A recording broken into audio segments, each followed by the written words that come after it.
Depuis 8 ans, nous accueillons des ateliers d'initiative et changement dans le cadre d'abord de l'éducation à la paix, pour apprendre aux jeunes à ne plus être seulement tournés sur eux-mêmes, mais à mieux vivre avec les autres.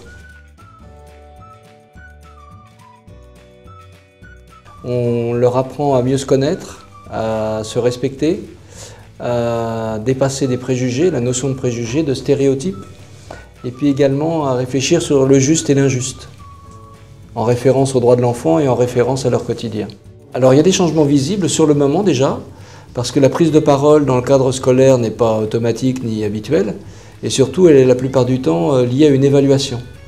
Alors que dans le cas de ces ateliers, il n'y a pas d'évaluation, il n'y a pas de jugement.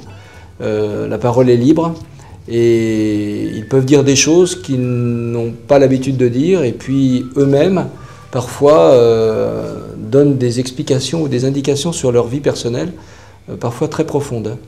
Et puis la deuxième chose qui est importante, c'est pas simplement le changement personnel, c'est aussi le changement pour la vie en groupe et la dynamique de groupe. Les classes ne se comportent plus de la même façon. Et il y a d'ailleurs, sur le plan pratique, il y a des projets, des chartes ou des actions qu'ils décident de mettre en œuvre pour améliorer par exemple la vie ensemble. Ça m'intéresse parce que pour le niveau 6e, pour la vie de chaque classe, il peut effectivement y avoir des retombées et puis des implications, une dynamique positive.